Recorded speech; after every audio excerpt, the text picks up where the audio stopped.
Maryland and Colorado are two of the latest states to announce they're opening a growing number of jobs to people without college degrees. Due to a labor shortage, opportunities are being offered to people with less education but more vital experience. Lisa Fletcher reports when college requirements are lowered, it could be raising standards.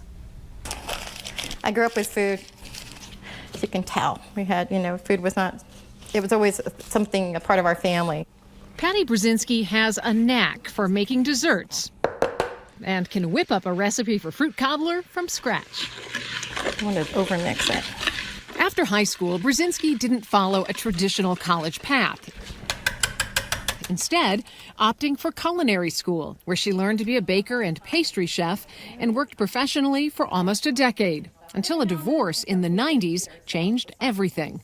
I was getting divorced, I was a single mom, I was taking care of everything, and the reality of baking and cooking and so forth that the cooking shows, a lot of it doesn't show you, is that it is long hours, not great pay, it's not a lot of benefits.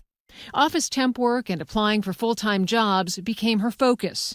At the time, 74% of new jobs were in occupations where a 4-year college degree was typically required.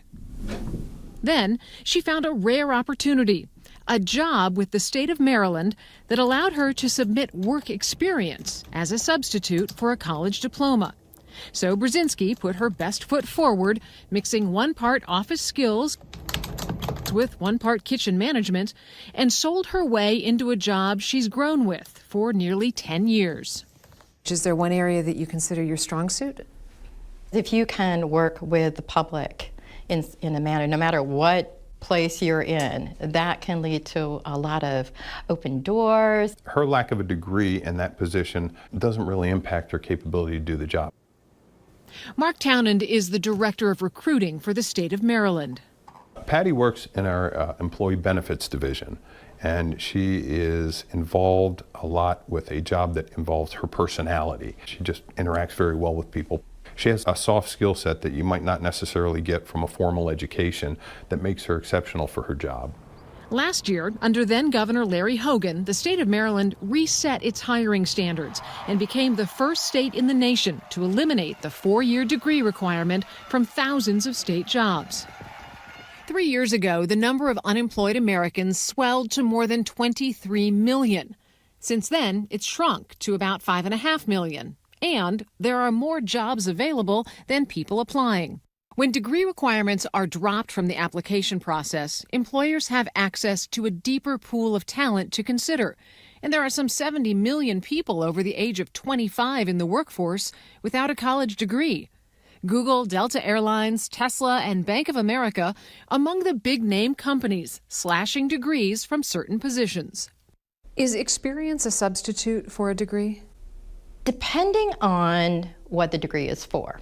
And because there's some things that you do need a degree in. I don't want a doctor who went for, worked at 10 years somewhere and now they call themselves doctor. But in my case, it really did. When you are working such as I have, you're always going out and looking at classes, any type of training that pops up, because the more I learn or pick up, I can apply that to no matter what I do in the future. I think what we're addressing is a shortage.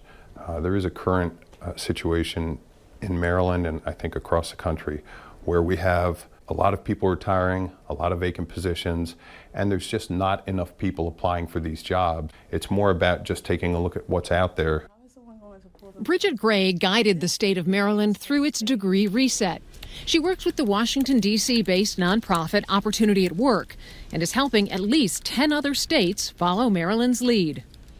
How do you convince state employers, public and private sector employers, that these people are in many cases outstanding and can even exceed the qualifications of somebody with a degree? We gain skills through vocational training. We gain skills through our community college experience.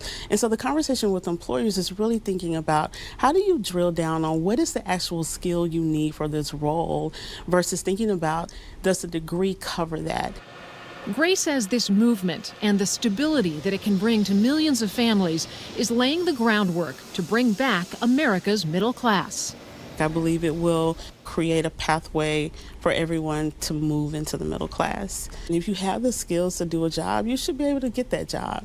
Does this movement pose any sort of threat to higher education? No, you're always going to need degrees. There are people who are different learners. There should be opportunities afforded for them if college is not the pathway in the beginning. With the prospects of a career ahead of her, Brzezinski no longer worries about making a living in a kitchen. Instead, she makes desserts for herself and friends on her own time as a hobby. You make people happy with what you do. I like what I do now too. Really it's the same sort of feeling you get for doing that. And that's one of the reasons why I love my job, is taking care of people. A recipe for success for Patty and maybe the economy. Sweetening life for once overlooked workers.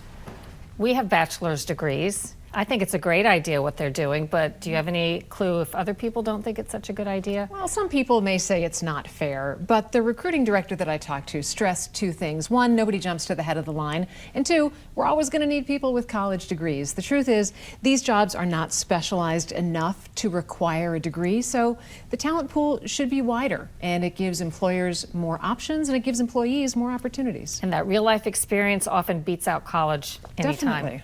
Thanks, Lisa.